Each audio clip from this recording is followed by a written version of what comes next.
sama-sama tayong magiging karakli.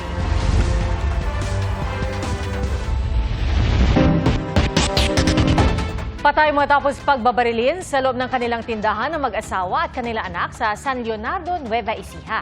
Arestado ang dalawa sa mga suspect at isa sa kanila itinanggi ang paratang. Ating saksihan. Pinaglalamayan na ang tatlong miyembro ng pamilya sa Porok Singki, Barangay Mallorca, San Leonardo, Nueva Ecija. Ang tatlo, pinagbabaril ng tatlong lalaki na pumasok sa kanilang tindahan bandang 1:00 ng hapon nitong Miyerkules. Patay sa tama ng bala ang mag-asawang Don Ray at Aurora Jeronimo at kanilang 10 taong gulang na anak na si Damarcus Ezra. Sa investigasyon ng otoridad, nasa loob ng kanilang tindahan ng mag-anak nang pumasok ang tatlo sa 4 na gunmen at walang hawa silang pinagbabaril gamit ang caliber .45 na baril. Matapos ang pamamaril, agad na tumakas sa mga suspect sakay ng 2 motorsiklo. Na-recover ng mga otoridad sa pinangyarihan ang mga basyong bala ng caliber .45. Agad naman nagsagawa ng manhunt at follow-up operation ng pulis at nagpatupad ng Opland Bakod kung saan naaresto ang magkapatid na suspect. Tuloy naman ang manhunt laban sa 2 pang suspect. Sinisilip na motibo ang hindi umano mabayarang pagkakautang ng mga suspect sa mga biktima. Dahil hindi na po nakapagbayad tapos may nangyari po ang incident nila, hinagisan nila ng kararatan ng pamilya. Parang ang naging settlement nila is nagbayad sila ng 150,000 at ibinigay po nila yung tipo ng lupa. Kupa rin sa'yo. Lupa rin po. Kaya umabot ng 1 million. Kulang. Maaari po na hinayad po nila yung dalawang. Dahil po yung kasing bahay na yung dalawang bahay po na sinasabi natin is doon po nakatira yung dalawang suspect na nakadetain ngayon. Nakapiit na sa San Leonardo Police Station ang magkapatid na suspect at inihanda na ang reklamong multiple murder laban sa kanila. Hustisya naman ang hiling ng mga kaanak ng mga biktima na tumanggi ng humarap sa kamera. Para sa GMA Integrated News, ako si Ian Cruz, ang inyong saksi. Sa loob mismo ng classroom, sinaksak ng 14 anyos na estudyante ang kanyang kaeskwela sa Parañaque. Patay ang biktima na 14 anyos lang din. Saksi, si Maki Pulido. Ano na nangyari sa anak ko? Wala namang kapalit sa tindahan ng buhay ng anak ko. Bakit ganun kadali pinabayaan niyo? Labis ang paghihinagpis ng inang ito nang madatnang wala ng buhay sa ospital ang anak niyang babae. Ayon sa pulisya, 4 na saksak sa bahagi ng dibdib ang tinamo ng biktima. Ang may gawa raw nito, kaklase niyang lalaki. Pareho silang 14 anyos at grade 8 student. Nangyari ang pananaksak sa loob mismo ng kanilang classroom sa Parañaque. Isa pong teacher doon, lumapit po sa kanya yung biktima. Kasi yun nga po, sinasabi ng biktima, yung classmate nila may dalang kutsilyo at pinagbabantaan siya na sasaksakin. Pumasok ng classroom ang teacher para alamin ang sitwasyon. Maya-maya, bigla raw tumayo ang suspect at takmang lalabas ng silid pero nagkasalubong sila ng biktima na papasok naman. Kinuha yung kutsilyo na nasa bag, doon na po sinaksak yung biktima. Nakatakbo pa ang biktima pero hinabol umano siya ng suspect at muling sinaksak hanggang sa dumating ang security guard na pumigil sa suspect.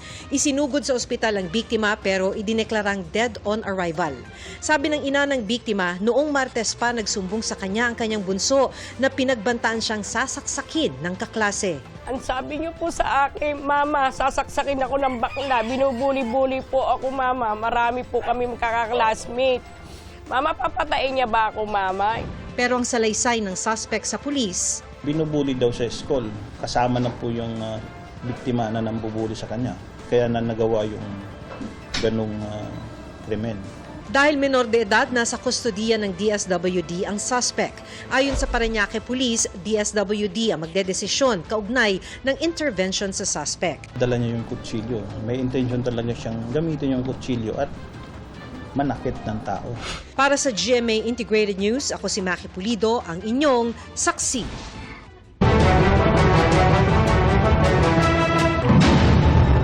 Bago sa saksi, lilimitahan muna ng Philippine General Hospital ang pagtanggap ng mga pasyente sa kanilang emergency room. Ang sa tagapagsalita ng PGH na si Dr. Jonas Del Rosario, punuan at umabot na sa critical overcapacity ang kanilang ER. Kinukulang na rin daw sila ng mga oxygen port dahil sa dami ng pasyente.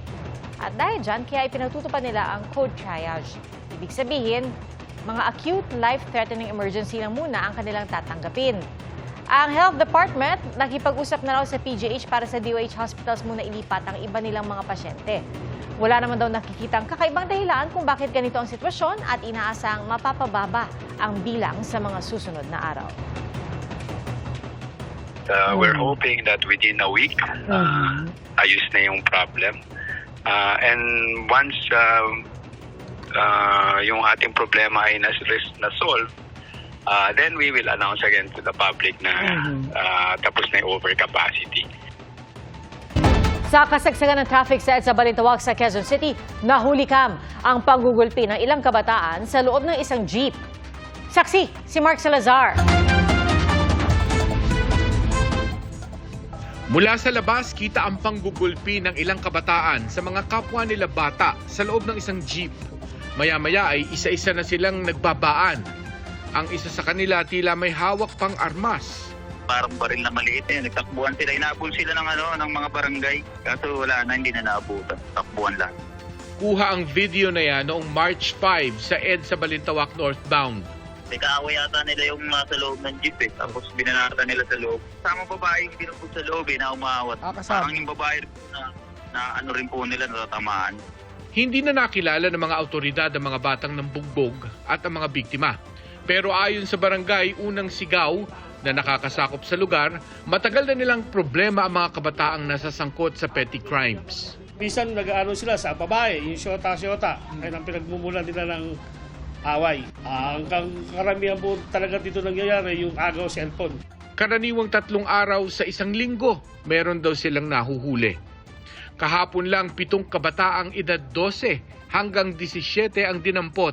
Kung hindi mabigat ang krimen, hindi pwedeng i-detain ng matagal ang nahuhuling kabataan at dinidisiplina lang ayon sa pinapayagan ng batas. Pinapatawag po namin yung mga magulang, tapos pinagko-community service po namin sila. Pinagwawalis po namin sila, tapos iba-ibang activities po namin na pwede namin iutos. Para sa GMA Integrated News, ako si Mark Salazar, ang inyong saksi. Perwisyo sa mga motorista ang malaking butas sa drainage sa isang kalsada sa Caloocan. Nakuhanan pa ng CCTV ang mga sasakyang nahulog sa butas na plywood lang ang takip. Saksi, si Rafi Tima. Kita sa CCTV ang mabagal na andar ng kotseng ito na magmamaniobra sana sa Mabini Street, Maypaho, Caloocan City. Maya-maya, kita na tila nahulog ang unahang gulong ng kotse. Sa isa pang anggulo ng CCTV, mas malinaw kung ano ang nangyari. Sa parehong araw, isang asul na SUV na gumilit sa kaparehong lugar ang nahulog din sa kaparehong butas. Ang mga insidente, nasaksihan daw mismo ni Mang Ato na residente malapit sa lugar. Tila hindi raw napansin ng mga driver na may malaking butas sa kanilang daraanan. Walang harang na yung warning device. Ilan na yung aksidente po rito? Bali, 2 lang naman po yung nakita ko eh. Ilang linggo na raw nakakalipas nang mangyari ang insidente, pero kanina, ganun pa rin ang sitwasyon. May takip nga ang butas pero tila bitin, kaya hindi rin natatakpan. Isa lang ito sa mga box culvert type na drainage sa kahabaan ng Mabini Street. Karamihan sa mga ito wala ring warning sign. Ang iba, ni walang takip. Kinumpirma ng Metro Manila 3rd District Engineering Office ng DPWH, kanila ang proyekto. Supposed to be dapat meron siyang nakapaikot na naka-elevate, at least visible siya sa mata ng motorist. Kaya as soon as malaman namin na ganun yung situation, pinayos po namin kagad kay contractor. Ayon sa mga trabahador sa lugar, nakatakda na nilang takpan ang mga ito. Kaya ginagawa na namin kasi bubuhusan na namin mamaya. Tapos tatakpan na? Oo, tatakpan na namin para wala nang madisgrasya pa na mga so wala nang maperwisyo ng mga sasakyan pa. Para sa GMA Integrated News, ako si Rafi Tima, ang inyong saksi. Isang lalaki at isang babae ang naaresto dahil sa magkahiwalay na insidente ng pananakit sa 2 aso na nauwi sa pagkamatay ng mga ito. Babala po mga kapuso, sensitibo ang inyong mapapanood. Saksi, si Oscar Oida. Duguan at nakalabas na ang lamang loob ng aspin na ito nang makuna ng video sa Subic, Zambales. Nakapaglalakad pa ang aso kilnalang si Tiger pero binawian din ng buhay. Ayon sa mga investigador, nakilala nila ang tinderang sumaksak kay Tiger sa pamamagitan ng CCTV. She was also very emotional naman, and it is because nga nagnakaw po ng pagkain yung aso, and with that, siguro out of, I don't know, but it doesn't really justify what she did to the dog. Isinailalim na sa inquest proceedings ang tindera. Yung suspect po natin ay nahaharap sa kasong violation of RA 8485 as amended for animal cruelty law. Naharap sa parehong reklamo ang lalaking ito na pinaghahampas sa ulo ang isang nakataling aso. Kahit nakahiga na ang aso, tinuloy pa ang pananakit hanggang bawian ito ng buhay. I think it was more for content, and they were trying to mislead kasi yung mga nakapanood, dahil yung nag-post ng video, yung address niya kunyari is from Tagum, Davao del Norte. Pero natuklasan ng Animal Welfare Investigations Project na sa Mandaon, Masbate pala ito nangyari. Doon din nila natunton ang suspect na kinilala ng barangay. Nakausap namin siya sa telepono, pero dahil hindi raw siya makapagtagalog, ay tinulungan na ng barangay. Kasi sir, yung aso daw, nangangagat, na umahabol ng mga taong dumadaan. Kaya nagawa niya yung nakaraang taon pa yan. Nagsisisi nga siya sa ginawa niya kasi hindi naman si sir nakapag-aral ng kaya hindi niya naintindihan yung mata sir sa mga hayop. Kaya sabi niya sir, humingi daw siya ng patawad at hindi niya na daw ulitin. Git ng suspect, hindi niya alam na may nagbi-video at hindi niya alam kung sino ang may kuha nito. He was denying at first na hindi niya alam na binibidyohan siya, pero sabi ko nagsisinungaling ka kasi nung pangalawang hataw mo ng aso tumingin ka dun sa nagbibideo, parang sinasabi mo na okay na ba? Ay, hindi ka makaka-escape kasi kitang-kita yung mukha niya doon. Ang reklamong isinampa sa suspect, posibleng mauwi sa hanggang 2 taong pagkakabilanggo at multang maaring umabot sa 100,000 piso. Hinahanap pa ang kumuha at nag-upload ng video. Para sa GMA Integrated News, ako si Oscar Oida, ang inyong saksi. Mga kapuso, maging una sa saksi. Mag-subscribe sa GMA Integrated News sa YouTube para sa iba't ibang balita.